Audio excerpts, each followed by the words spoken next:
আচ্ছা, আমরা search engine optimisation বলে এসইওর ফুল মিনিং। তো আমরা জানি যে আমি যে ব্রাউজারটা ব্যবহার করতেছি এটা একটা সার্চ ইঞ্জিন, এটা একটা গুগল সার্চ ইঞ্জিন, যেখানে আপনি আপনার কাঙ্ক্ষিত কিওয়ার্ড সার্চ দিলে, মানে কাঙ্ক্ষিত কিওয়ার্ড বলে কাকে, যে কিওয়ার্ডটা আপনি আপনি কোনো কিছু জানার উদ্দেশ্যে বা কোনো কিছুর উদ্দেশ্যে সার্চ দেন। এখন উদ্দেশ্য নাই, আপনি ক্লিক করে দিলেন, এইটা তো কোনো কিওয়ার্ডও না, আর এইটা মনে করেন যে কিছু আসবেও না। আপনার উদ্দেশ্য আছে এই রকমের কোনো কিওয়ার্ডে আপনি যখন সার্চ দিবেন, তখন আপনার সামনে গুগল যে রেজাল্টগুলো শো করবে, এই রেজাল্টগুলো আসলে গুগল দুইভাবে শো করে। দুইভাবে কিভাবে করে? আপনি যদি হোটেল লিখলাম,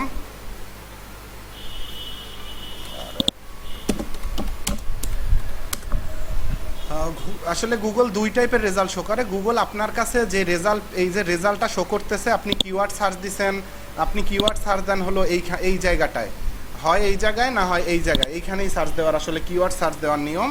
আর এইখানে হলো ইউআরএল সার্চ দেওয়ার নিয়ম। আপনার কোনো লিঙ্ক টিঙ্ক থাকলে সেইটা মানুষ এইখানে সার্চ দেয়, আর এইখানে বেশিরভাগ মানুষ এইখানে সার্চ দেয়, আর এইখানে মানুষ কিওয়ার্ড বেশি সার্চ দেয়। যেমন আমি কিওয়ার্ড সার্চ দিলাম কি হোটেল ইন ইউএসএ, এখন গুগল আমারে যেইখানে নিয়ে আসছে এইটারে বলা হয় গুগলের সংক্ষিপ্ত ভাষায় SERP বা সার্প, যেটারে মানে সম্পূর্ণ রূপ বলে সার্চ ইঞ্জিন রেজাল্ট পেজ, যা আপনার গুগল আপনার কাছে যেটা শো করে। তো গুগল সার্চ ইঞ্জিন রেজাল্ট পেজে দুই টাইপের রেজাল্ট শো করে মানুষের সামনে, একটা হলো অর্গানিক আর একটা হলো পেইড।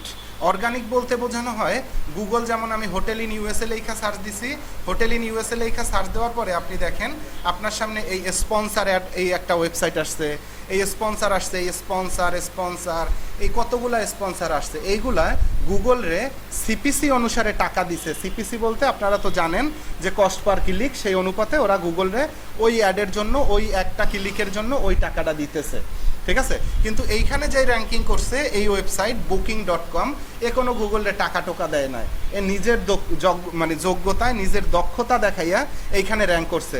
আর এই যে স্পন্সার এরা আছে, এরা পার সিপিসিতে টাকা দেয়। এক ক্লিক করলেই ধরেন এই কিওয়ার্ডটার সিপিসি, যদি এখানে আমাদের এক্সটেনশনটা নাই, এক্সটেনশনটা থাকলে এখানে আপনি দেখতেন যে এই কিওয়ার্ডটার সিপিসি সাপোজ মনে করেন যে $3, তো $3 আমি যদি এই কিওয়ার্ডটা এখন একটা ক্লিক করে এই ওয়েবসাইটে ক্লিক, মানে এই ওয়েবসাইটে ক্লিক করি, তাইলে এই সিপিসি কস্ট পার ক্লিক, মানে পার ক্লিকের জন্য প্রত্যেকের কাছ থেকে ওই $3 করে চার্জ নেবে। কিন্তু আপনার এই ওয়েবসাইটের কাছ থেকে কিন্তু কোনো চার্জ নিতেছে না, এই ওয়েবসাইট নিজের যোগ্যতায় আসছে। তো আমরা যে ওয়েবসাইটে গুগলে র্যাঙ্ক করব, আমরাও কখনোই টাকা দিয়ে এইভাবে র্যাঙ্ক করব না। আমরাও চাই অর্গানিকলি আমার ওয়েবসাইট গুগলে র্যাঙ্ক পাক। আর অর্গানিকলি আপনার ওয়েবসাইট যদি গুগলে র্যাঙ্ক করতে চান, তাহলে অবশ্যই আপনার গুগলের যে নিয়মকানুন আছে, র্যাঙ্কিং ফ্যাক্টর, মানে গুগলের যে নিয়মকানুন, একটা ওয়েবসাইট র্যাঙ্ক করার জন্য, একটা ওয়েবসাইটের র্যাঙ্ক দেওয়ার জন্য গুগল যেই ব্যাপারগুলো আসলে মাথায় রাখে, সেই ব্যাপারগুলো মাইনাই আপনার ওয়েবসাইটটারে তৈরি করতে হবে। আপনি যদি ওয়েবসাইটটা ঠিকভাবে তৈরি করতে না পারেন, তাহলে আপনি র্যাঙ্কও করতে পারবেন না। যেমন নিয়মকানুনের মধ্যে কি আছে, যেমন নিয়মকানুনের মধ্যে থাকতে পারে, যেমন যে ওয়েবসাইটটা আপনি বানাবেন সেই ওয়েবসাইটের আর্টিকেল যেটা লিখতেছেন, আর্টিকেলের মধ্যে আপনার টপ কিওয়ার্ডটা থাকতে হবে। আপনি কিওয়ার্ড বেশিবার ফোকাস করতে পারবেন না, আপনি কারো কন্টেন্ট কপি করতে পারবেন না, কারো ইমেজ কপি করতে পারবেন না, কিচ্ছু কপি করতে পারবেন না। আপনি এখানে র্যাঙ্কিং করার জন্য বড় বড় ওয়েবসাইটের রেফারেল নিতে হয়, যেটারে বলা হয় অফ পেজ এসইও। তো এই কাজগুলো করার পর আপনারে গুগল র্যাঙ্কিং দিবে। তো গুগলের নিয়মকানুন মাইনা আপনার ওয়েবসাইট যদি আপনি র্যাঙ্কিং করার প্রসেসে আগান, সেইটারে বলা হয় অর্গানিকলি র্যাঙ্ক করার প্রসেস। আর যেটা আপনি যদি মনে করেন টাকা পয়সা দিয়ে যদি ওয়েবসাইট গুগলে র্যাঙ্ক করার চিন্তা করেন, সেটা হলো পেইড ওয়েবসাইট র্যাঙ্কিংয়ের প্রসেস। আচ্ছা, আমি এখানে দেখেন search engine result page, SERP, search engine result page.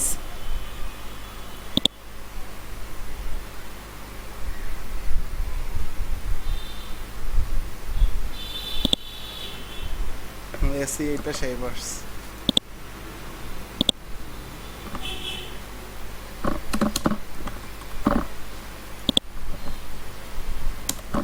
আচ্ছা, search engine result page, search engine result page বলে গুগলের সার্চ ইঞ্জিন পেজরে সংক্ষেপে বলা হয় SERP। আর রেজাল্ট দুই টাইপের হয়, একটা হলো অর্গানিক, একটা হলো পেইড। অর্গানিক ফ্রি আর পেইড হলো সিপিসি অনুসারে টাকা। এই ব্যাপারগুলো তো আমরা সবাই ক্লিয়ার নাকি? ওকে, আমরা এসইও করার জন্য আসলে 3টা নিয়মে এসইও করা যায়। আমরা একটু আগে আমি আপনারে বলছি যে গুগল তার নিয়মকানুন অনুসারে র্যাঙ্কিং দেওয়ার ট্রাই করে।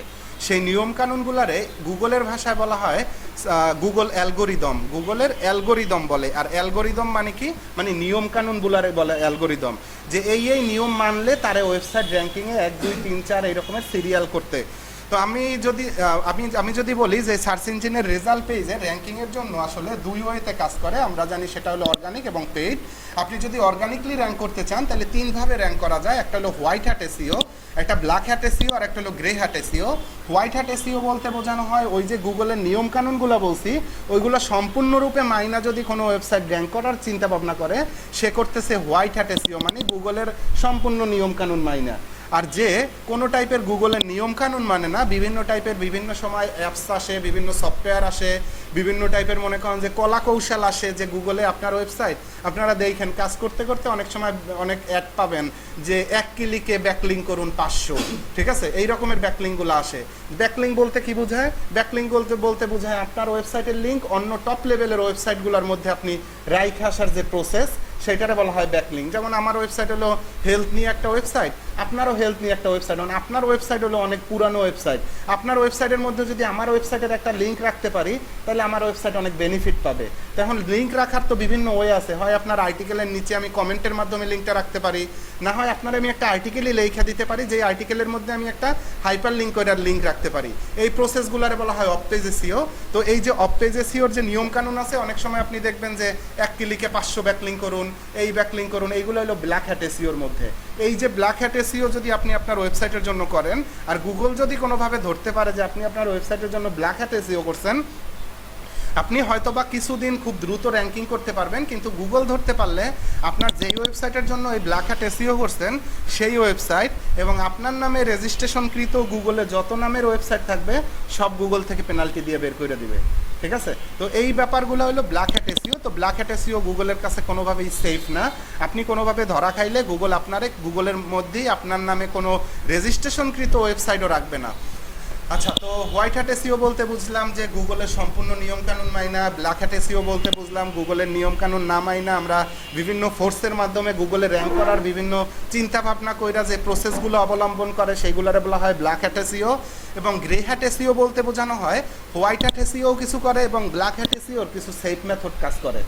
মানে ব্ল্যাক হ্যাট এসইওর মনে করেন যে সব মেথডই তো আর মনে করেন যে গুগল ধরতে পারবে না, কিছু মেথড আছে যেগুলো আপনি মনে করেন যে আপনার সেফলি করা যায়, যে আপনার ওয়েব 2.0 মানে যেগুলো করলে গুগল ধরতে পারবে না সেইগুলো কইরা আপনি চাইলে আপনার ওয়েবসাইটের জন্য ব্ল্যাক হ্যাট এসইওর কিছু ওয়ে এবং হোয়াইট হ্যাট এসইও তো আপনি করবেনই। তো এইভাবে কইরা গ্রে হ্যাট এসইওর মাধ্যমে আপনি আপনার ওয়েবসাইট গুগলে র্যাঙ্ক কইরা ফেলতে পারবেন।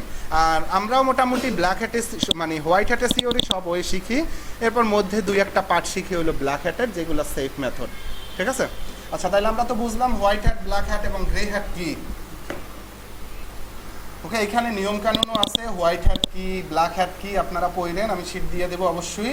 তো আমরা জানলাম যে আমরা এই ওয়েবসাইটের জন্য হোয়াইট হ্যাট করবো, এইটুকু তো আগে বুঝি যে আমরা হোয়াইট হ্যাট করবো, গ্রে হ্যাট বাদ, ব্ল্যাক হ্যাট বাদ, আমরা শুধু হোয়াইট হ্যাট করবো চিন্তা করি। কিন্তু ব্ল্যাক হ্যাটের আমরা 2-4টা ওয়ে শিখবো, সেফ মেথড। ওকে, আমরা যদি একটা ওয়েবসাইটের জন্য এসইও করতে যাই, চিন্তা ভাবনা করছি যে আমরা আমার ওয়েবসাইটের জন্য হোয়াইট হ্যাট মেথডই কাজ করব।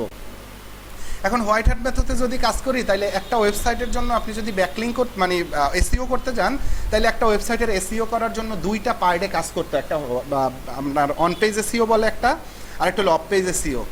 আর একটা টেকনিক্যাল এসইও একটা পার্ট আছে, তবে টেকনিক্যাল এসইওটা আসলে অন পেজ এসইওর মধ্যেই যায়, কারণ ওয়েবসাইটের স্পিড, ওয়েবসাইটের লোডিং মানে টাইম, তারপর মনে করেন যে ওয়েবসাইট ঠিকভাবে মানে মোবাইল ফ্রেন্ডলি কিনা, মানে মোবাইলে ঠিকভাবে দেখা যায় কিনা, এই বিতর্কত টেকনিক্যাল ব্যাপারগুলো আসলে এই টেকনিক্যাল এসইওর মধ্যে যায়।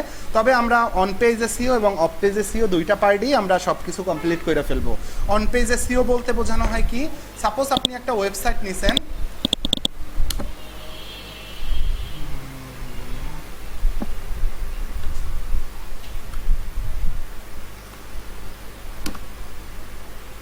একটা ওয়েবসাইট দেখছিলাম ভাই, সাইবার বাংলা সাইবার।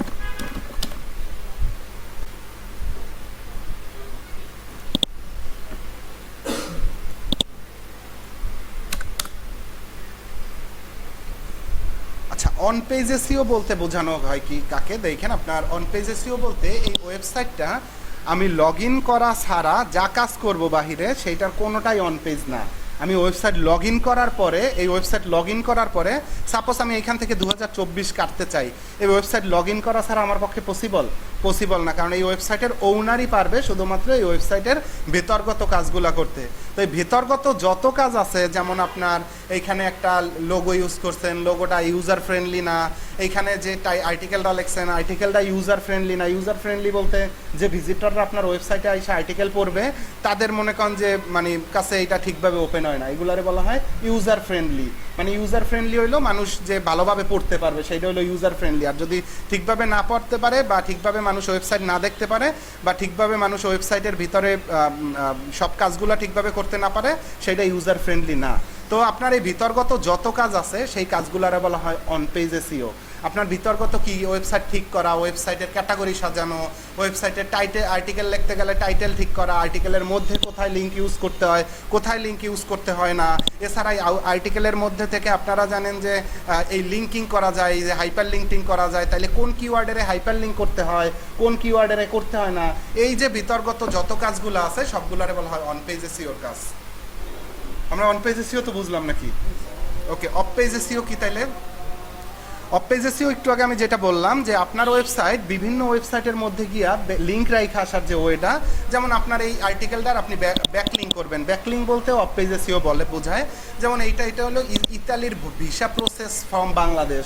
কারণ এই ওয়েবসাইটের জন্য যদি এই ওয়েবসাইটের লিঙ্ক যদি আপনি মনে করেন আরেকটা ওয়েবসাইটে রাখতে চান, এখন ওই যেই ওয়েবসাইটের মধ্যে মনে করেন যে হেলথ নিয়ে কথা বলে, সেই ওয়েবসাইটের আর্টিকেলের কমেন্টে কি এই ইটালির ভিসা সম্পর্কে আপনি কমেন্ট করতে পারেন না। তার মানে হলো আপনার কি এই রকমের আর্টিকেলই খুঁজে বের করতে হবে যেই আর্টিকেলের মধ্যে ইটালি সম্পর্কে বা ইটালির ভিসা সম্পর্কে বা বিদেশ ভ্রমণ সম্পর্কে কোনো আর্টিকেলের বিষয় মানে আর্টিকেলের মধ্যে কথা বলতেছে।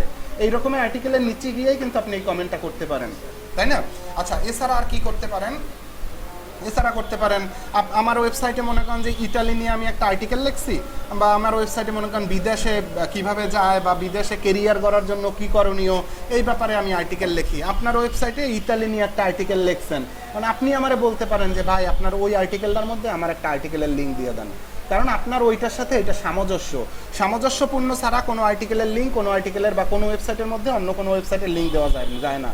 তো মানে আমি এইটা বুঝাইতে চাইছি, আপনার ওয়েবসাইটের লিঙ্ক আপনি বিভিন্ন ওয়েবসাইটে বিভিন্ন ওয়েতে যে রাইখা আসবেন সেই প্রসেসটারাই বলা হয় অফ পেজ এসইও। এখন প্রসেস হইতে পারে আমার আর্টিকেলের মধ্যে রাখতে পারেন, আমার আর্টিকেলের কমেন্টের মধ্যে রাখতে পারেন। আপনি মনে করেন যে বিভিন্ন ওয়েবসাইট আছে এই রকমের লিঙ্ক, মনে করেন যে আপনারা ডিরেক্টরি সাবমিশন করছেন না, সেটার মধ্যে ডিরেক্টরি সাবমিশন করছেন, ডিরেক্টরি ওয়েবসাইট চিনেন, EL.com তো চিনেন, ডিরেক্টরি সাবমিশন করেন না, এটা অফ পেজ এসইওর একটা পার্ট যেটার নাম হলো ডিরেক্টরি সাবমিশন, যেটা হলো EL.com এর মতো বড় বড় ওয়েবসাইটে আপনারা তো জানেন যে বিভিন্ন ওয়েবসাইটের ইনফরমেশন ইনপুট করা থাকে বিভিন্ন কোম্পানির। আপনি গেলেই কিন্তু একটা লোকেশন দিলে এবং একটা ইন্ডাস্ট্রি দিলে ও আপনারা কিন্তু ওই ইন্ডাস্ট্রির ওই লোকেশনের আপনার কোম্পানিগুলো খুঁজে বের করে দেয়, তাই না? তো আপনিও যদি মনে করেন EL.com এর মধ্যে আপনার একটা কোম্পানি থাকে ট্রাভেল নিয়ে, সেই ট্রাভেলের একটা কোম্পানির আপনি অ্যাড্রেস বসাই দেন, তারপর মনে করেন আপনার কোম্পানির নাম বসাই দেন, সব ডিটেলসগুলো বসাই দেন, তাহলে আপনার ওয়েবসাইটের লিঙ্কটা ওই EL.com এর মধ্যে রইলো না? আমার কথা কি বুঝতে পারছেন না পারেন না? তাইলে আপনার ওয়েবসাইট কিন্তু EL.com থেকে একটা ব্যাকলিঙ্ক পাইলো। এই ব্যাকলিঙ্কগুলারে বলা হয় ডিরেক্টরি সাবমিশন ব্যাকলিঙ্ক। তো অফ পেজ এসইও বলতে ব্যাকলিঙ্ক বলতে অফ পেজ এসইওই। তো অফ পেজ এসইও বলতে আমরা বুঝলাম যে আমার ওয়েবসাইটের লিঙ্ক বিভিন্ন ওয়েবসাইটের মধ্যে বিভিন্ন ওয়েতে রাইখা আসার যে মাধ্যম সেটারই বলা হয় অফ পেজ এসইও। আমরা কি অন পেজ এসইও কি অফ পেজ এসইও কি বুঝছি? আমি কিন্তু জিজ্ঞাসা করবো একটু পরই, মাথায় রাখেন সেইটাই। আপনার রাইখে আসতেই হবে, কারণ ওইটা অনেক বড় টপ লেভেলের ওয়েবসাইট। ওই ওয়েবসাইটের মধ্যে আপনি যখন একটা লিঙ্ক রাখবেন, আমি আরও একটু বুঝাই আপনাদের কোশ্চেন করেন ভাই, আপনারা কোশ্চেন করলে আপনাদের বুঝতে সুবিধা হবে। যেমন EL.com এর মধ্যে আপনার ওই ওয়েবসাইটের লিঙ্কটা রাখলে আপনি কি সুবিধা পাবেন? EL.com অনেক বড় ওয়েবসাইট না, ওর ডোমেন অথরিটি পেজ অথরিটি আপনারা এখনও বোঝেন না। একটা ওই ওয়েবসাইটটা অনেক টপ লেভেলের ওয়েবসাইট, কারণ অনেক পুরাতন, বিভিন্ন ওয়েবসাইট ওর মধ্যে আছে, বিভিন্ন মানুষ ওর ওয়েবসাইটের মধ্যে আসে। তো এই কারণে ও একটা টপ লেভেলের ওয়েবসাইট। ওই ওয়েবসাইটটায় মনে করেন যদি আপনার ওয়েবসাইটের লিঙ্কটা থাকে তাহলে গুগল বুঝবে যে এত টপ লেভেলের ওয়েবসাইটের মধ্যে এই ওয়েবসাইটের লিঙ্ক আছে যেহেতু, তাহলে এই ওয়েবসাইটটাও এই কিওয়ার্ডের জন্য পারফেক্ট। আমরা বিভিন্ন অ্যাঙ্করের উপরে ব্যাকলিঙ্ক করার জন্য, আপনারা এখন পুরাপুরি তো বুঝবেন না, কারণ আপনারা ব্যাকলিঙ্কের লিঙ্ক আছে, এক একটা লিঙ্কের উপর ব্যাকলিঙ্ক করতে হয়। যেমন এই কিওয়ার্ডটায় আপনি চান তো Italy visa processing form Bangladesh, এই কিওয়ার্ডে র্যাঙ্ক করতে চান না আপনারা? এই আর্টিকেলটা চাইতো যে ইতালিতে যেতে কত টাকা লাগে, এই কিওয়ার্ডটায় র্যাঙ্ক করতে চায় এই লোক, তাইলে এই কিওয়ার্ডটার উপরেই তার এই আর্টিকেলের ব্যাকলিঙ্ক করে রাইখে আসতে হবে। এখন এইগুলোর মধ্যেও প্রসেস আছে, আপনারা আপাতত বুঝবেন না, আপাতত বুঝেন ওইটা খুব টপ লেভেলের ওয়েবসাইট, এই কারণে আপনার ওয়েবসাইট নতুন, আপনার ওয়েবসাইটটা টপ লেভেলের ওয়েবসাইটে লিঙ্কটা থাকার কারণে গুগল আপনারে প্রাধান্য দিবে র্যাঙ্কিংয়ের ক্ষেত্রে। আপনি যদি বলেন পারমিশন তো মনে করেন যে আমরা বানাই নিব, আমরা যদি না দিতে পারি তাইলে তো দিব না, আমরা তো ওয়ে জানি যে কোন কোন ওয়েতে আমরা ব্যাকলিঙ্ক করে আসবো। আমি তো মনে করেন যে সব ওয়েবসাইটের মধ্যে চাইলেই আমি তো দিতে পারবো না, আমি তো চাইলেই, যেমন আপনি মনে করেন যে 7 রঙের ওয়েবসাইটে যদি আপনারা না দিতে দেয় আপনি কি দিতে পারবেন? তো আপনি দিতে পারবেন এমন ওয়েবসাইটেই আমরা ব্যাকলিঙ্ক করবো। আপনারা যদি নর্মালি চিন্তা করেন যে মনে করেন যে কোনো আপনারা চাকরির ইনফরমেশনের ব্যাপারেও যদি চিন্তা করেন, কোনো ঊর্ধ্বতন লোকের ক্ষেত্রে যদি আপনার কোনো একটা সিভি ড্রপ হয়, মানে আপনার মানে চাকরির ক্ষেত্রে যদি কোনো ঊর্ধ্বতন কর্মকর্তা যদি আপনারা রেফার করে, সেক্ষেত্রে আপনি যেমন প্রাধান্য পান, ঠিক তেমনি এইখানেও বড় ওয়েবসাইট যদি আপনারা কোনো রেফার করে, গুগলও ঠিক আপনারা সেই রকমের প্রাধান্য দেয় এবং আপনার ওয়েবসাইট গুগলে দ্রুত র্যাঙ্ক করে।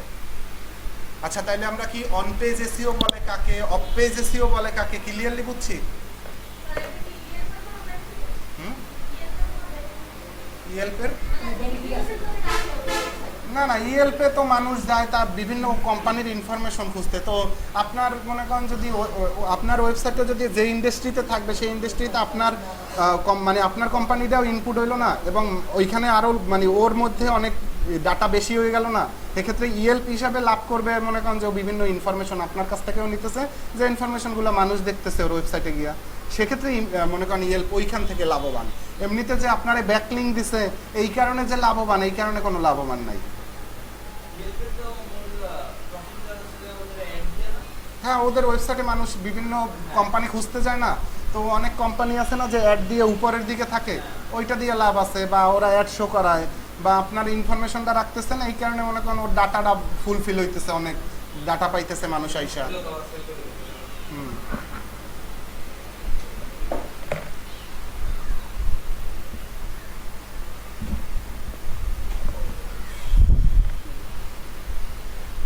আপনি বলেন অফ পেজ এসইও করার উপকারিতা বলেন। এসইও করারই উপকারিতা বলেন আপনি। এসইও করলে একটা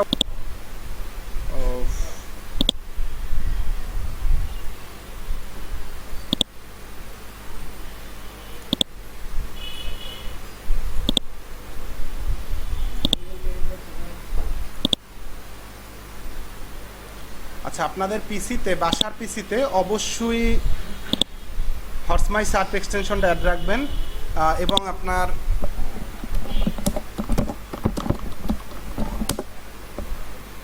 গুগল ট্রেন্ড আমি দেখাই দিচ্ছি আপনাদের।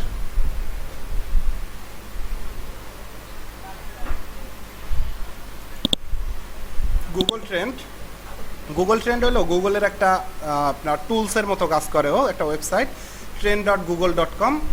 এইটার মাধ্যমে আপনি জানতে পারবেন যে আজকের দিনে কোন কোন কিওয়ার্ড, আজকে না আপনি গত 5 বছরেরও আপনি রিপোর্ট জানতে পারবেন যে কোন কিওয়ার্ডে কেমন পরিমাণের সার্চ ছিল। এবং আপনার আজকের দিনে আপনি যদি এখানে কয়েকটা ড্যাশবোর্ড দেখতে পারতেছেন, প্রথম হোম, এরপরে এক্সপ্লোর, এরপরে ট্রেন্ড। এক্সপ্লোর এবং ট্রেন্ড দুইটা আছে, এই দুইটা কাজ করে। আমরা যদি এক্সপ্লোরে আসি, এক্সপ্লোরে আসার পরে আমরা আমাদের কিওয়ার্ডের কম্পিটিটর অ্যানালাইজ করতে পারবো, এবং এইখান থেকে আমি যদি কোনো কিওয়ার্ড লেখা সার্চ দিই, সাপোজ আমি একটা কিওয়ার্ড লেখা সার্চ দিলাম বেনিফিটস অফ ড্রাগন ফ্রুটস, এই কিওয়ার্ডটা লেখা আমি একটু দেখতে চাই এই কিওয়ার্ডটায় গুগলের আসলে হাইপ কেমন, মানে গুগলে মানুষ কেমন এই কিওয়ার্ডটা লেখা জানতে চায়। তো আমি যদি এই কিওয়ার্ডটা লেখা এই সার্চ বক্সে সার্চ দিই, এবং আমি এইখান থেকে ফিল্টার করতে পারি, দেখেন লোকেশন, তারপর টাইম, ক্যাটাগরি, এবং ওয়েব সার্চ ছাড়াও আমি গুগলের image search, Google news search, গুগলের শপিং সার্চ, ইউটিউবে সার্চ, এইগুলো সব ট্রেন্ড দেখতে পারবো আমি। ঠিক আছে? তো আমাদের আপাতত দরকার গুগলের ওয়েব সার্চটাই, যেহেতু আমরা ওয়েবসাইট মেকিং করতে চাই গুগলের র্যাঙ্কিং করার জন্যই, তো আমরা ওয়েব সার্চটাই দেখতে চাই। এবং আমি এইখান থেকে আপাতত অবস্থায়, আপনি যদি বাংলাদেশ টার্গেট করেন তাহলে বাংলাদেশ, আপনি যদি ইউএসএ টার্গেট করেন এখানে লোকেশন আছে, আপনি সিলেক্ট করতে পারবেন। আপাতত আমরা শুধু ওয়ার্ল্ড ওয়াইড কইরা দেই, সারা বিশ্বের আমি এই কিওয়ার্ডটার সার্চ দেখতে চাই এবং লাস্ট 7 দিনের সার্চ দেখতে চাই, মানে গত 7 দিনের। আমি কিন্তু 1 মাস বা 2 মাস দেই না, গত 7 দিনের। এবং আমার উপর থেকে কিওয়ার্ডটা কাইটা গেছে, সেই কিওয়ার্ডটা আমি আবার বসাই দেই এবং এখানে একটু অ্যাড করে দেই। এখন দেখেন ও গ্রাফ দেখাবে একটা, আপনাকে এক্সাক্ট সার্চ দেখাবে না, আপনাকে একটা গ্রাফ দিয়ে বোঝাবে যে এই কিওয়ার্ডটায় মানুষ আসলে সার্চ দেয় কেমন। এই কিওয়ার্ডটায় সার্চ দেওয়া, আমি যদি 1 সপ্তাহ না দেখি, আমি 1 মাস দেখি, দেখেন 1 মাস, দেখেন 1 মাসে দেখায় এই রকমের। তো আমি শুধু বেনিফিটস অফ শুধু ড্রাগন ফ্রুট না, আমি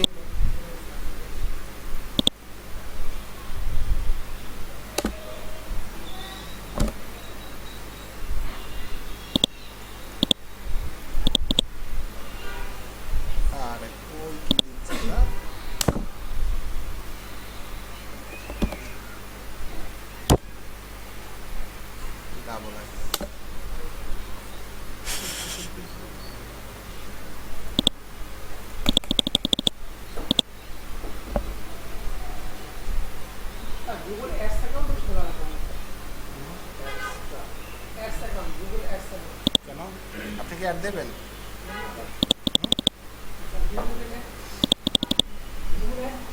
আমরা ফ্রিতে র্যাঙ্ক করে ফেলবো টাকা টাকা ছাড়াই।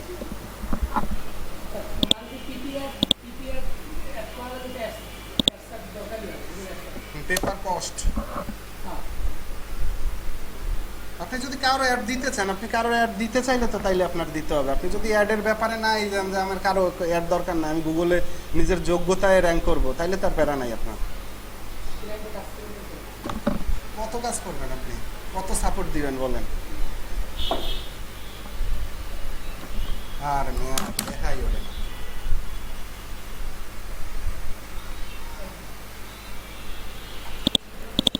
কেমনই যায়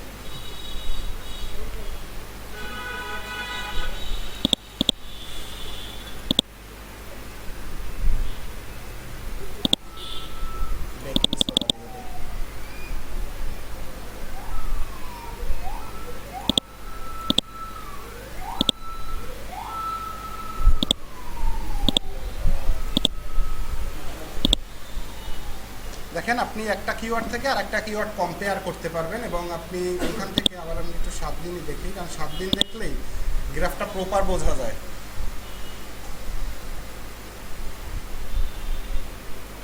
দেখেন এখানে বেনিফিটস অফ ড্রাগন ফ্রুট আর একটা হলো বেনিফিটস অফ বেকিং সোডা, দুইটা কিওয়ার্ড যার লাস্ট 7 দিনে ওয়ার্ল্ড ওয়াইড আপনি সার্চ ভলিউম দেখতেছেন এবং যার সার্চ ভলিউমে আপনি অ্যাভারেজ সবুজ যেটা দেখতেছেন বেনিফিটস অফ ড্রাগন ফ্রুটস, এটার সার্চ ভলিউম বেশি এবং আপনার বেকিং সোডার সার্চ ভলিউম কম, এই আপনি গ্রাফেও দেখতে পারতেছেন। এখন যদি আপনি একটু নিচে আসেন, দেখেন এই কিওয়ার্ডগুলো আসলে কোন দেশ থেকে বেশি সার্চ হয়। যেমন ইউনাইটেড আরব আমিরাত, এই কিওয়ার্ডটায় বেশি, মানে এই দেশ থেকে এই কিওয়ার্ডটায় ড্রাগন ফ্রুটসের কিওয়ার্ডটায় বেশি সার্চ হয়। সিঙ্গাপুর, অস্ট্রেলিয়া, মালয়েশিয়া, ইন্ডিয়া, এইসব দেশ থেকে। আপনি আরও দেখতে চাইলে এই রকমের সামনে সামনে গেলে আপনি বাকি দেশগুলোও আপনি দেখতে পারবেন এইভাবে, যে কোন দেশগুলায়। এগুলো দেখার মূল কারণ হলো আমরা যে কিওয়ার্ডটায় কাজ করতেছি ওই কিওয়ার্ডটা ওই কোন দেশে আসলে মানুষ বেশি সার্চ করতেছে। আপনি কোনো কি প্রোডাক্টের মার্কেটিং করবেন বা আপনি কোনো কিওয়ার্ড নিয়ে কাজ করবেন, আপনার অবশ্যই জানা উচিত যে ওইটা কোন দেশে মানুষ বেশি চাহিদা, তাই না? তাইলে আপনি সেই দেশে মার্কেটিং করলে আপনার প্রোডাক্টের সেলের রেশিও অবশ্যই বেশি থাকবে। তো এই কারণে আমরা আসলে এই গুগল ট্রেন্ডের মধ্যে আসি। এছাড়াও এই কিওয়ার্ড ছাড়াও বাকি আরও কী কী কিওয়ার্ডে সার্চ দেয় সেইটারও আপনার ইনফরমেশন দিছে। দেখেন রিলেটেড কোয়ারিজ নামে, যেমন benefits of avocado, benefits of Apple, what are the benefits of eating dragon fruits, এই কিওয়ার্ডগুলোও সার্চ হইতেছে। তো আপনি কিন্তু আরও সিমিলার অনেকগুলো কিওয়ার্ডও পাইতেছেন। আচ্ছা, এইখান থেকে আপনি আরও নিচের দিকে আসলে দেখেন এই অন্য আরেকটা যে কিওয়ার্ড দিছিলেন সেই কিওয়ার্ডটাই আপনার সিমিলার কিওয়ার্ডগুলো আবার শো করতেছে। যেমন benefits of baking soda water, এই কিওয়ার্ডগুলোও মানুষের সার্চ হয়, ঠিক আছে? তো আমরা এইখান থেকে আমি একটা কিওয়ার্ড থেকে আর একটা কিওয়ার্ডের কম্পেয়ার, একটা কিওয়ার্ডের ওভারঅল আপনার সার্চ ভলিউম আসলে কেমন, গ্রাফটা কেমন, সেটা আপনি বুঝতে পারতেছেন এইখান থেকে। আপনি যদি এইখানে শুধু ড্রাগন ফ্রুট আমরা যদি একটু দেখি, শুধু ড্রাগন ফ্রুট কিওয়ার্ডটা দেখেন কত সার্চ ভলিউম।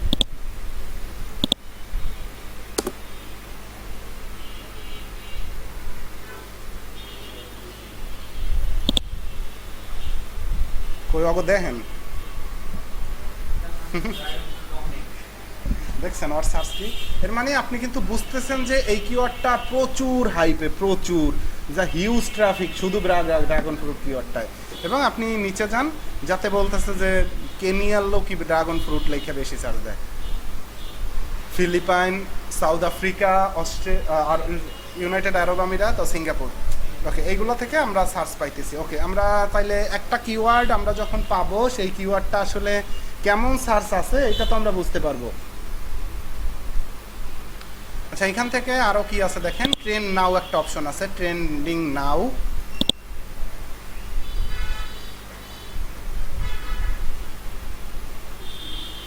ট্রেন্ডিং নাও এর মধ্যে আপনি আসলে এইখান থেকে দেখেন ডেইলি সার্চ ট্রেন্ড। আপনার এখানে বাংলাদেশ আর থাকার কারণে এইগুলো আসলে দেখায় না, বাংলাদেশে এই সার্চ ট্রেন্ড আসলে দেখা যায় না। আপনি উন্নত কোনো বিশ্বের কোনো কান্ট্রি, যেমন ইউনাইটেড স্টেট, এটা দিলাম।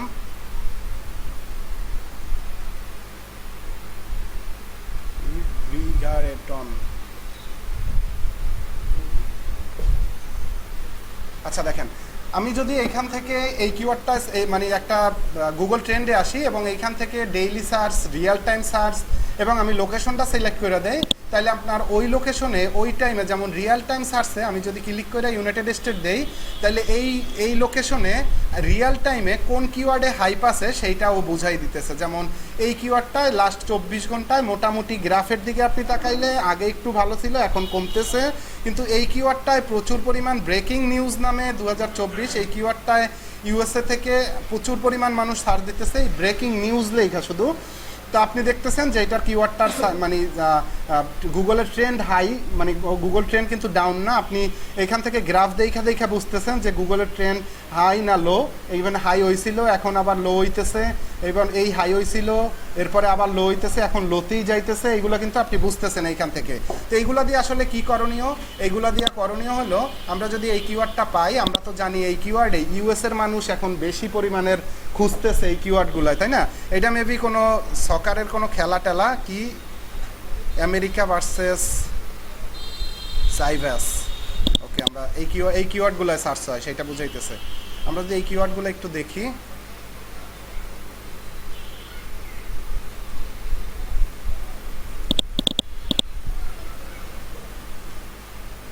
দেখেন এই কিওয়ার্ডটায় এই সার্চটা ছিল শুধুমাত্র ইউএসএতে ক্যালিফোর্নিয়া, টেক্সাস, নেভাডা, তারপর নিউ মেক্সিকো, তারপর অ্যারিজোনা, এই টাইপের লোকেশনগুলোর মধ্যে এই সার্চগুলো ছিল। এবং সার্চটা ছিল শুধুমাত্র অল্প একটু টাইম থাকার কারণ এই দুইটা দলের খেলা হয়েছিল, ওই খেলার টাইমটাই শুধু সার্চ হয়েছিল। এখন আপনি তো বুঝেন যে এই খেলা তো আর আসবে না, এখন আমি যদি এইটারে নিয়ে কাজ করি আমার কোনো লাভ আছে?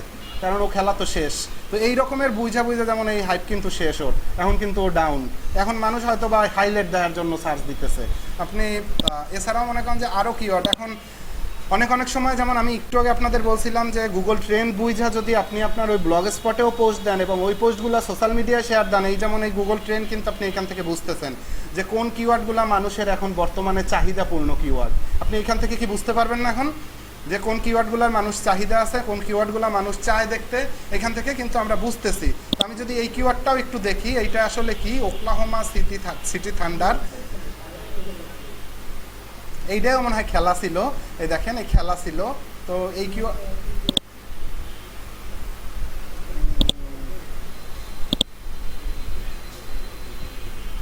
এইও খেলা ছিল, আজকে সকালে গেছে খেলা, এই টুডে খেলা। এই কারণে আমরা যদি একটু এই কিওয়ার্ডটার আবার একটু ইও দেখি, গুগলের ট্রেন্ড,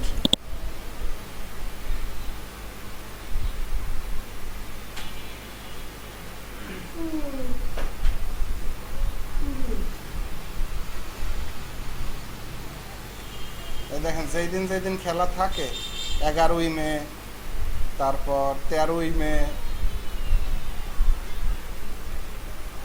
15ই মে, 15 তারিখ সকাল 7টায় গেছে, এটা আজকে খেলা নাই। তারপর ট্রেন্ডে লইয়ে গেছে কেন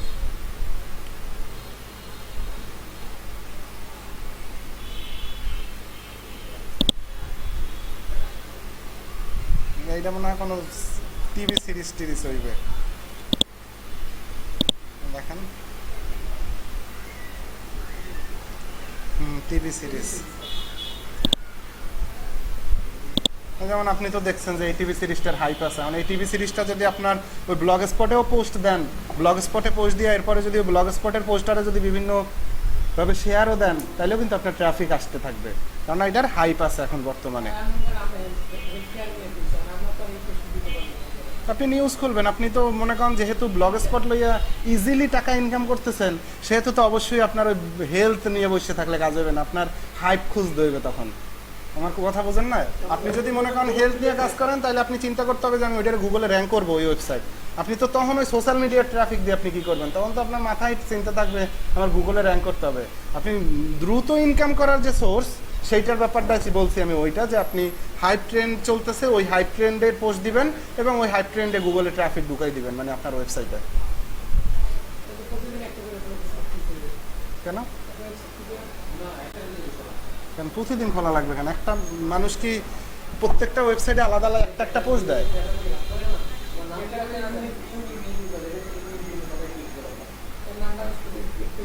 হ্যাঁ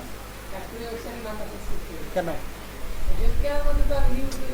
আরে ভাই এটা পরে করবেন না আপনি আইডিয়াটা তো বুঝবেন নাকি আপনি তো আর ওইটার চেঞ্জ করা লাগবে কেন নাম আপনি তো আর একটা খুলতেই পারেন তাহলে কি উল্টো পাল্টা বলেন আপনি আর একটা খুলতে পারেন না চাইলে তাহলে ওইটার নাম চেঞ্জ করা লাগবে প্রতিদিন একটা খোলা লাগবে কি উল্টো পাল্টা করছেন করেন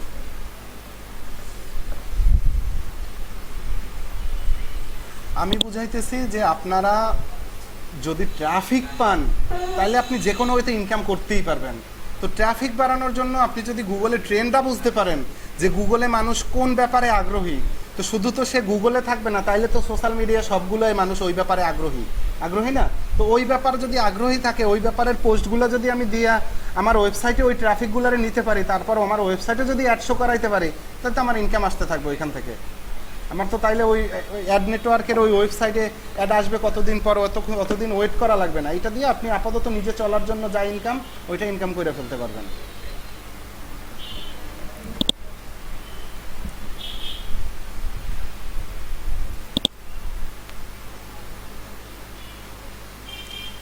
আচ্ছা তো আপনাদের আজকের মানে আমরা মানে বেশি সামনের দিকে আগাবো না আমি আজকে আপনাদের কিছু কাজ দিয়ে দিতেছি সেই কাজগুলো একটু বাসায় করার ট্রাই করবেন আমরা কিওয়ার্ড রিসার্চ করব যেহেতু সামনের দিন আমরা এই কারণে গুগল ট্রেন্ডটা বুঝে ফেলছি আজকে যে গুগল ট্রেন্ড দিয়ে আপনি কিভাবে হেল্পটা নিতে পারেন এছাড়াও আমি আপনাদের পিসিতে সবার পিসিতে হর্সমাই সার্প এক্সটেনশনটা অ্যাড করতে বলছি এছাড়াও আপনি কি করবেন আমরা যদি বাংলা কিওয়ার্ড নিয়ে যে কাজ করবেন তার কিওয়ার্ড রিসার্চটা ইজি তার কিওয়ার্ডে সমস্যা খুবই কম যে আপনাদের মধ্যে যারা ওয়েবসাইট নিয়ে কাজ মানে ওয়েবসাইট বানাইতে চান এবং যারা চান যে আমি আপাতত বাংলা করব যে ইংলিশ পারবেন আমি অবশ্যই তার অ্যাপ্রিসিয়েট করি সে ওই ইংলিশ ওয়েবসাইট বানান ইংলিশ ওয়েবসাইটে প্রচুর পরিমাণে আর্নিং যা আপনি কল্পনার বাইরে কারণ আপনারা জানেন যে এক একটা কিওয়ার্ডের সিপিসি থাকে অনেক সময় অনেক হাই আমি আপনাদের অনেক সময় কিছু কিওয়ার্ডও দেখাইছিলাম মেবি যেমন লয়ার টাইপের কিছু কিওয়ার্ড দেখাইছিলাম আপনাদের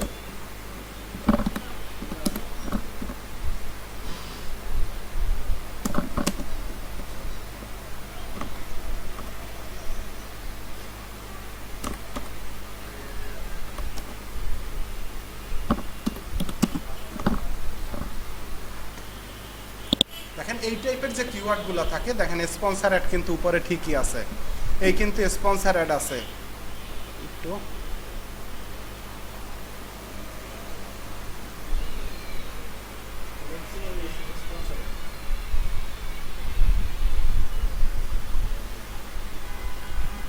দেখেন এই কিওয়ার্ডটার সিপিসি কত $31 বুঝেন পার ক্লিক আচ্ছা এই টাকাটার কত টাকা আপনারা দিবে আপনাদের মধ্যে এমন করছেন আসে না করছেন একদিনও কি আপনাদের মধ্যে কারোর মধ্যে কি আসে না এখন এতদিনে মানে এতদিন পর্যন্ত এই সিপিসি তো দেখাইছি আমি অনেক দিন আগে নাকি যে এই টাকাটা তো এখানে দেখায় $31 হর্স মাই সার্ভে ধরেন আপনার এখানে দেখাইতেছে $31.19 এই কিওয়ার্ডটার সিপিসি মানে কস্ট পার কিলো।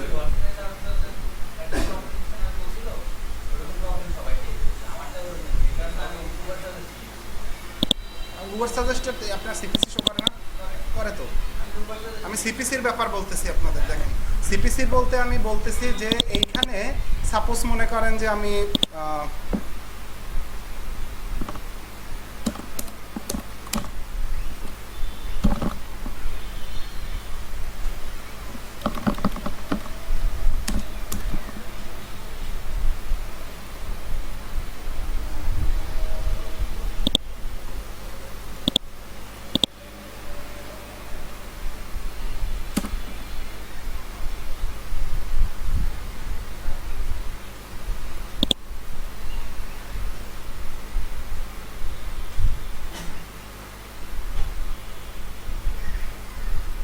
এটা সিপিসি দেখেন,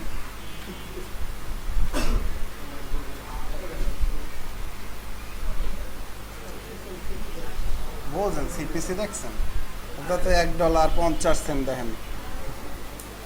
আচ্ছা এইটার ব্যাপারটা হইলো এই যে টাকাটা এখানে দেখাইতেছে এই টাকার 55% গুগল দেয় যার ওয়েবসাইটে অ্যাড শো করে তাকে, এবং 45% গুগল নিজে রাইখা দেয়।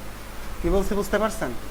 তাইলে আপনি মনে করেন যে যেই কিওয়ার্ডে মানে যেই সিপিসি দেখেন না কেন তার 55% একটা অ্যাড নেটওয়ার্ক মানে যার ওয়েবসাইটে বা যার ধরেন আপনার ইউটিউব চ্যানেলেই অ্যাড শো করলো, আপনার ইউটিউব চ্যানেল বা আপনার প্ল্যাটফর্মে যেখানেই অ্যাড শো করুক না কেন সেটার 55% সেই লোক পায়, এবং ওয়েবসাইটেরও মানে এইসেরও গুগল তার 45% নিয়ে নেয়। আচ্ছা, তো আপনারা যত হাই সিপিসির কিওয়ার্ডে আপনি ওয়েবসাইট বানাবেন তাহলে ততই আপনার লাভ না। এখন মেইন কথা হলো আপনি যদি ইংলিশ না পারেন হাই সিপিসি বা লো সিপিসি তো কোনো ব্যাপারই না। আপনার মনে করেন যদি আপনি মাথায় রাখতে হবে আমার ওয়েবসাইট দাঁড়ানোটা হইলো মেইন ব্যাপার। এখন আমার ওয়েবসাইটে আমার আর্টিকেল দিতেছি এই ল ইয়ার নিয়ে, কিন্তু ল ইয়ারের কোনো আর্টিকেলই ঠিক নেই, মানুষ ঢুককেই বের হয়ে যায়, তাহলে তো ব্যাপারটা হইলো না। হইলো মাথায় রাখতে হবে যে আমি যেই ব্যাপারটা জানি আগে আমি সেই ব্যাপারটা আগে ওয়েবসাইটটা আগে বানাই, বানানোর পরে আমি যদি বুঝি যে হ্যাঁ আমি ওয়েবসাইট সম্পূর্ণ বানাইতে পারি, আমি ওয়েবসাইট গুগলে র্যাঙ্ক করতে পারি, আমি ওয়েবসাইট থেকে আর্নিং করতে পারি, এরপরে আপনি এই রকমের হাই সিপিসি আরও হাই সিপিসির কিওয়ার্ড দিয়ে ওয়েবসাইট বানান, কোনো সমস্যা নাই। কিন্তু আপনি প্রথম অবস্থায় একটা ধাক্কা খাইলে সেই ধাক্কা আপনি কাভার করতে পারবেন না।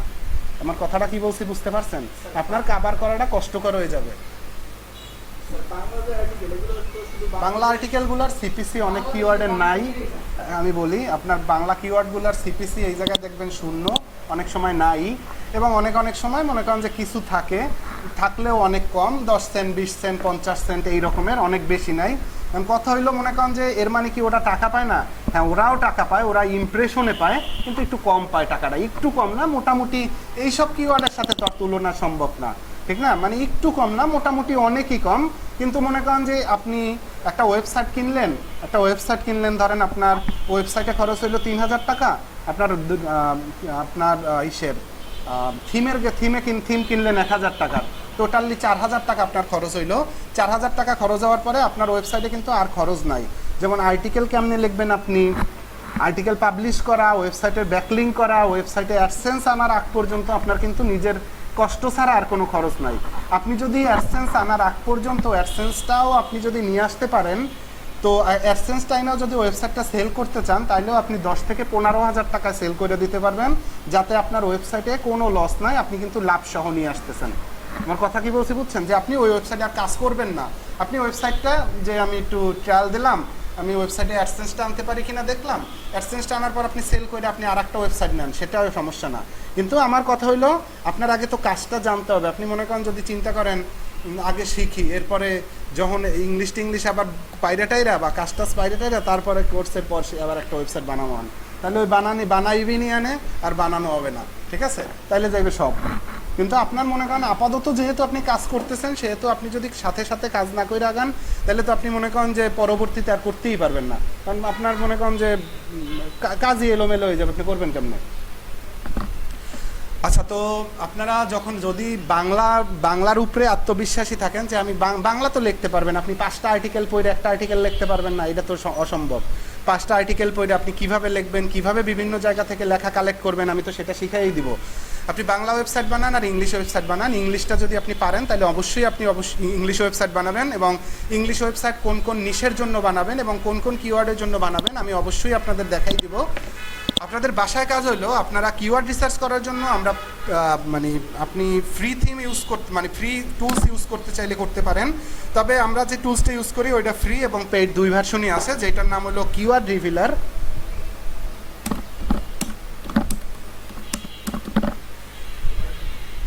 কিওয়ার্ড রিভিলার, আচ্ছা এই কিওয়ার্ড রিসার্চ এটা একটা কিওয়ার্ড রিসার্চ টুলস, এই টুলসটা একটা পেইড টুলস, তবে যারা ইংলিশ কিওয়ার্ড রিসার্চ করতে এই দেখেন আইপিতে কি ঝামেলাটা করবে আনে।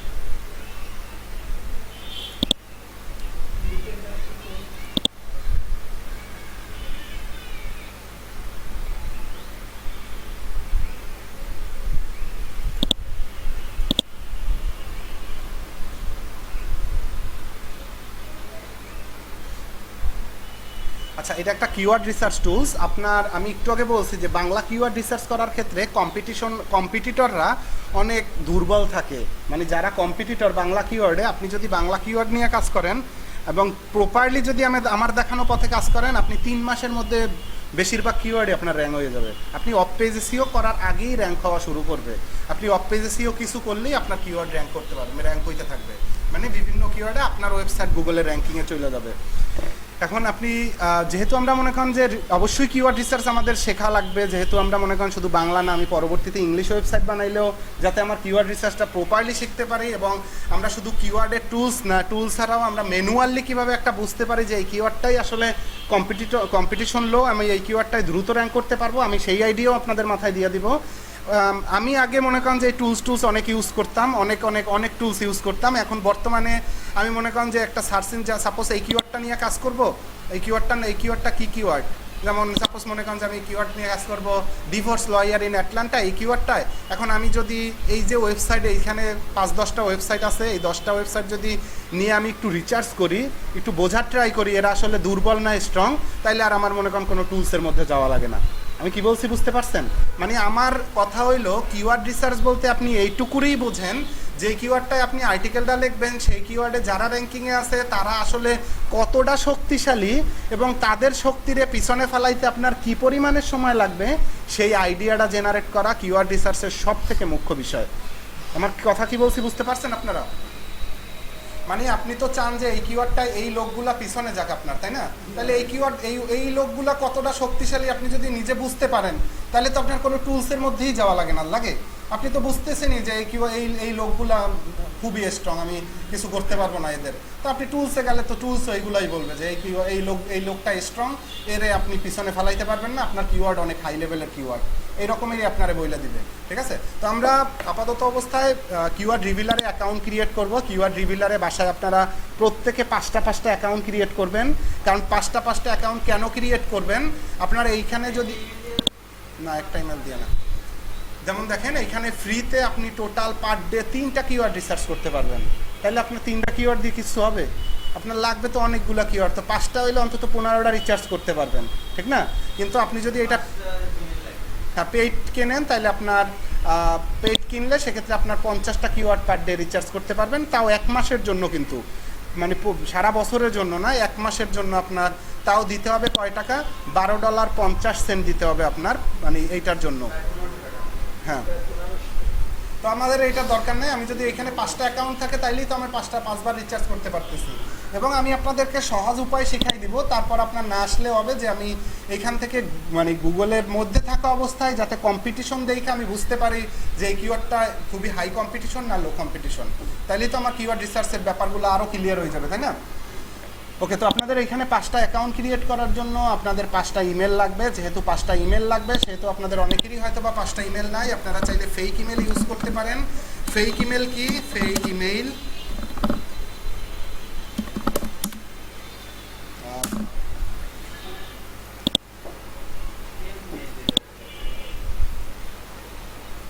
আচ্ছা, এগুলো হলো ফেক ইমেল। এই ফেক ইমেলটা আপনি দেখেন এখানে মেইল আইসা পড়ছে একটা, এই মেইলটারে আপনি কপি দিয়ে আপনি একটা কিওয়ার্ড রিভিলারের অ্যাকাউন্ট ক্রিয়েট করতে পারেন।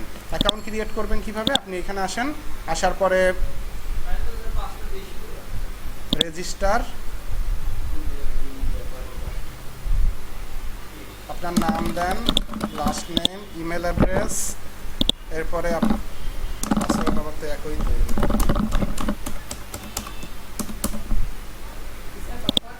পাসওয়ার্ড তো দুইটা একই তৈরি না, ক্লিক করলেই তো আর কাজ হইবে না।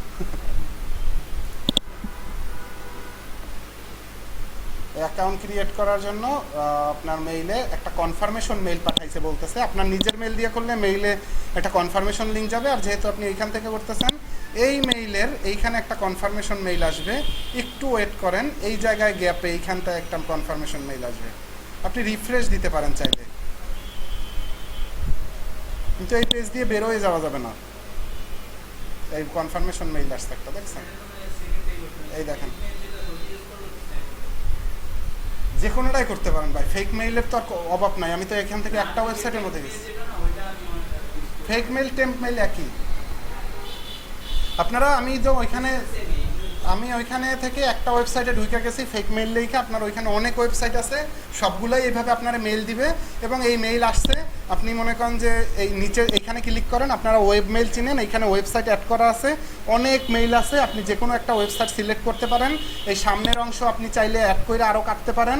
এরপরে আপনি যখন বাইরে ক্লিক করবেন, বাইরে ক্লিক করে এই মেইলটারে কপি করে আপনি অ্যাকাউন্ট ক্রিয়েট করবেন, এবং অ্যাকাউন্ট ক্রিয়েট করার পরে অ্যাকাউন্টের নিচে এইখানে এই রকমের একটা ফেক আর একটা মেইল আসবে, যেই মেইলে আপনারা বলতেছে মেইলটা কনফার্ম করেন। এখন আপনার মেইল তো কনফার্ম হয়ে গেল, আপনার নিজের তো মেইল লাগলো না, তাই না? একটা অ্যাকাউন্ট হয়ে গেল না আপনার। এই অ্যাকাউন্টের মেইল এবং মেইলের পাসওয়ার্ডটা আপনি রাইখা দিবেন পরবর্তীতে লগ ইন করার জন্য। আপনার এই প্রতিদিন কিন্তু 3টা করতে পারবেন রিচার্জ, প্রতিদিন 3টা। তার মানে আপনি যদি 5টা অ্যাকাউন্ট থাকে প্রতিদিন আপনি কিন্তু 15টা করতে পারতেছেন, ঠিক না? এরপরে আপনারা মেইল দিতে বলতেছে এবং পাসওয়ার্ড দিতে বলতেছে। আমি মেইল এবং পাসওয়ার্ড দিই।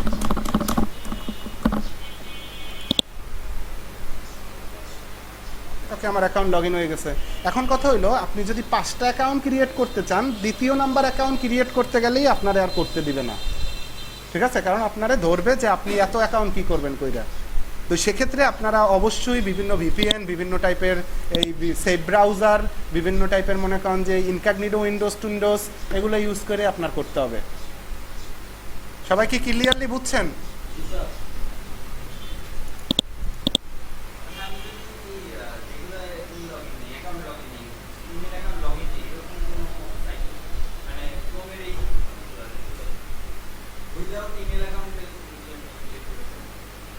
ইমেল অ্যাকাউন্ট ছাড়া ক্রিয়েট করবেন না, সেটাই তো সমস্যা নেই। আপনি মেইল দিতেছেন, পাসওয়ার্ড দিতেছেন, আপনার মানা করবে না বলতে আপনি যদি বাইসে যান তাহলে তো ওকে, কিন্তু ও ধরলে তো আপনারা করতেই দিবে না। যেহেতু মনে করেন যে ওদের মনে করেন যে অবশ্যই না, আপনার মনে করেন যে 5টা অ্যাকাউন্ট করতে গেলে আপনার ঝামেলা করবেই, ঠিক আছে? ঝামেলা করার চান্স অনেক বেশি। তো সেহেতু অবশ্যই আপনারা তো জানেন যে আমরা ইনকগনিটো ইউজ করতে পারি করার জন্য, বা মনে করেন যে করার সময় একটা ভিপিএন ইউজ কানেক্ট করে নিতে পারি, তাহলেই তো আমার ব্যাপারটা সমাধান হয়ে গেল।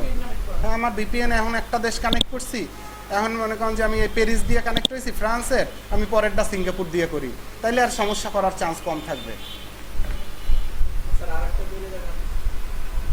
কী করে দেখাবো? ইমেল অ্যাকাউন্ট,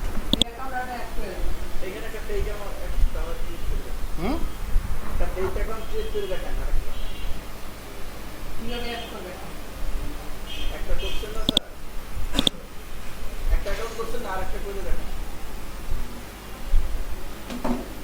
এই তো আপনি এই মেইলে আসবেন, যে কোনো এখান থেকে যে কোনো মেইলের ওয়েবসাইটে আসতে পারেন। আসার পরে আরে সোলো নেট,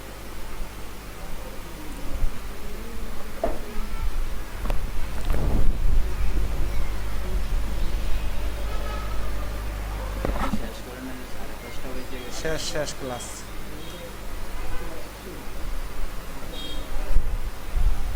এই ভেরিফিকেশনে দেওয়া শুরু করে দিস।